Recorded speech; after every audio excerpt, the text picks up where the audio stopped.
Coach, thanks for joining us. Good morning. Let's start with you. What is the secret to stopping Tom Brady? Good morning, everybody. It's look, they tried to stop him initially by not running the system that he runs, but that's gotten a lot better over time. But I'd say that the main thing that you have to do is, and we talk about this with a lot of the great quarterbacks, if he knows, it goes. And what I mean by that is, if you give him pre-snap information, he's going to get the ball to the right place. So you've got to start with disguising your intentions and make sure that he's making his decisions after the snap. And that just doesn't affect him. It also affects the wide receivers because they have adjustments built into what they're doing. Say the second thing is pressure, and Kansas City did a good job last game of pressuring them, but it's not just the extra blitzers, but it's when you're rushing with four, making sure the pressure is coming internally. So he's got to move off the spot. He can't step up into the pocket. And I'd say the last thing is their ability to survive in some tight man-to-man coverage, especially on shorter yardage situations, so that he's not able to get those easy completions. Now, in doing that, you create some opportunities for big plays, but you've got to mix that in, and you've got to mix that in, especially situationally, if you don't want those long, sustained drives by him. Yeah, no, that's great, Coach, and I'm glad you didn't lead with the pressure. Everybody's going to say pressure, pressure, pressure. I heard that all year from Nick, our colleague, our host on this show, one of our hosts on this show. Oh, pressure Tom, pressure Tom. Well, I mean, that's the secret to stopping any quarterback. If you hit the quarterback, you get pressure on them, you move them off the spot, it's going to be difficult for anybody to be successful. So when you look at Tom Brady, the real secret is catch the pick. He's going to give you an opportunity. He's shown to give people opportunity through 3 picks in the NFC Championship game.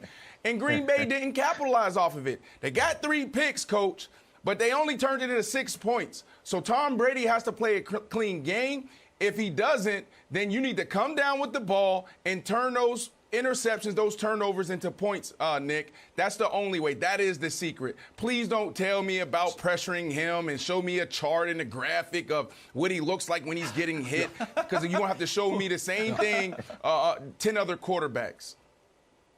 Well, I'm not going to go there, but if I were to show you every other quarterback in the league, what you'd see is Brady's rating drops the 3rd most of every quarterback when pressured or not pressured. That's why it's such a big story. But that doesn't matter, because I'm not even going to mention that, because you're right. Everybody knows that. There are 3 things. The first one Brandon mentioned.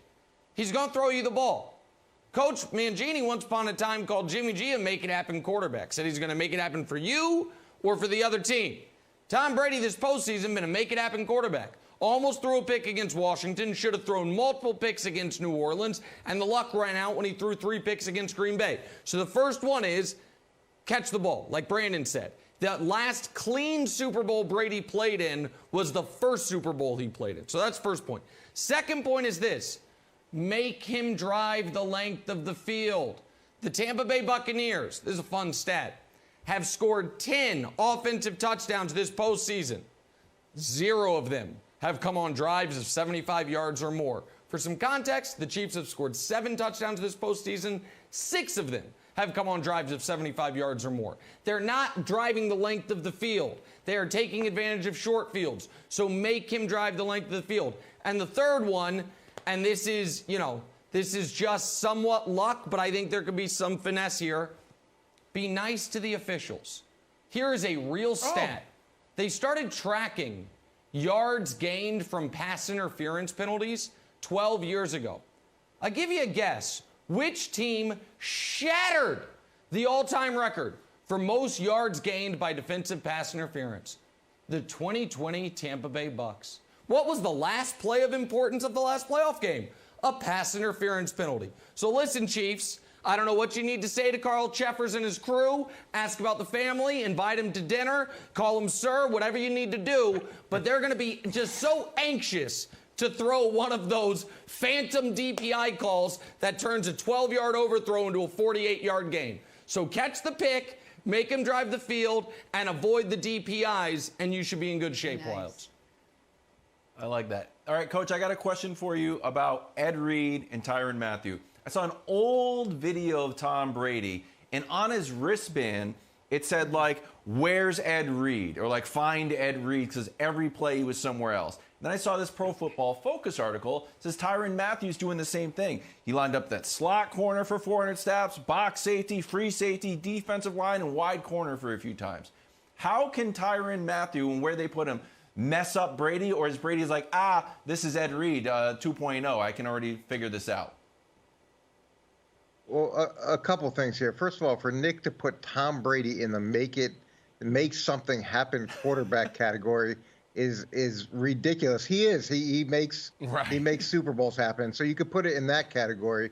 In terms of Ed Reed was unique. He was incredible with his ball skills, his ability to return after he had interceptions, the way that he could get to different spots after disguising, being in the box and then getting the deep half of the field. And with Tyron Mathieu, he's got some of those traits. I don't know if he's as explosive as Ed Reed was or as dangerous, but he does do a really good job of being able to serve a lot of roles and to do them successfully.